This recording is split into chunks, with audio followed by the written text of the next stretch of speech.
The smokiness is there.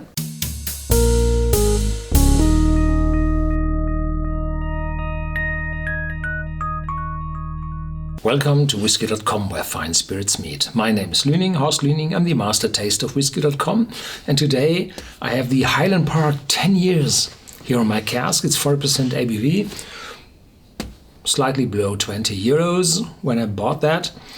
And this is one of the youngest original bottlings of Highland Park, and it appeared on the market in 2013, and it's gone already. I looked at it. I looked for it in the internet and it was gone. The standard bottling of Highland Park is the 12 years old. It's bottled in millions, and they try to give different expressions to the connoisseurs. And the 10 years old appeared only as this half bottle in 35 cl, so it's a half European bottle. And should give the novice connoisseur an idea how Highland Park tastes. So this one is quite typical for Highland Park. It was a teaser to the market, and I think it was also sold in the travel value. Yeah, I think so. Highland Park is not coloring its whiskies, and is one of the old distilleries from the 18th century, 1798. A unique, smooth and balanced single malt with a butterscotch sweetness and a long, mouth-watering, smoky finish. Highland Park I think it's still the most northerly distillery in Scotland. It's located in the mainland of the Orcadian Islands, the Orkney Islands, and I think there are a few startups trying to find the most northern distillery in Scotland, but they didn't succeed. And there is an effort to mature whiskey at the most northern point, but not producing. Yeah. Gently smoky but surprisingly sweet is the perfect way to describe the uniqueness of Highland Park, the meeting point between the aromatic peat of Orkney and the sweet sherry oak cask from Spain ensure this perfect balance is always achieved. Yeah. So here we go. More on it. Yeah.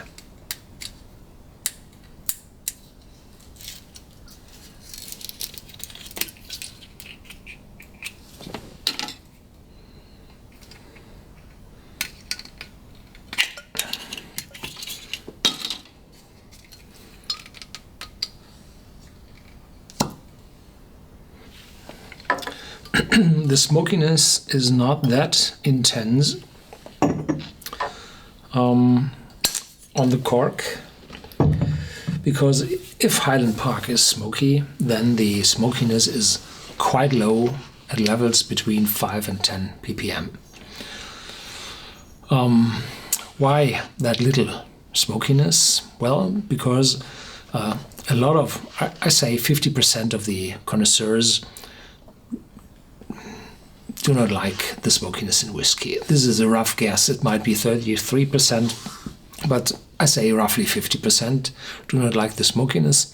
And if you add a very little smokiness, then it's not this weird taste for people, but it gives you more complexity, more depth in the aroma. And as long as you can't find out what this complexity comes from, then the smokiness is not bad for the overall taste.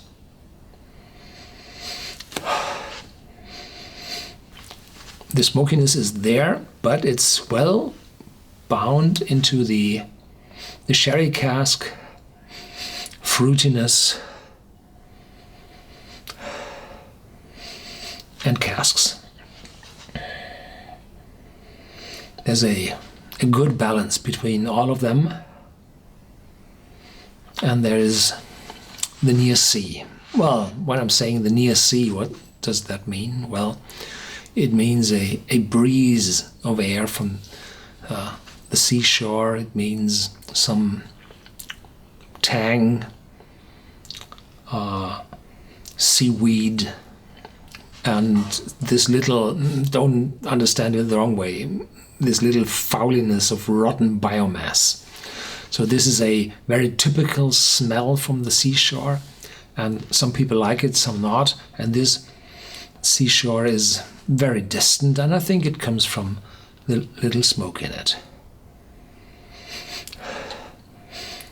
More spiciness, more cask.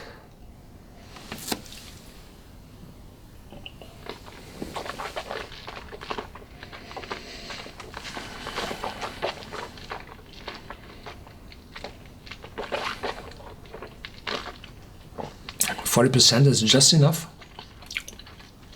Spiciness, the cask is there. Sweetness, little oiliness developing. Yeah, well balanced, but the 12 years old has more sherry.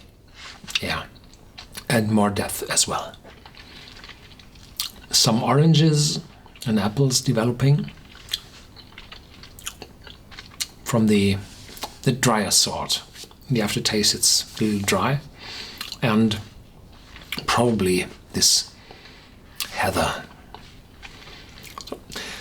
It's quite difficult to define what's heather. It's a special sort of not too spicy herbs. Yeah.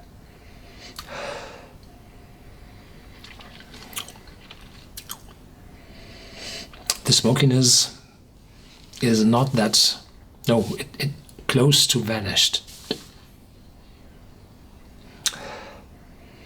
Yeah, more and more of the cask, a little vanilla, a little caramel, so the casks are fresh and active, very well balanced.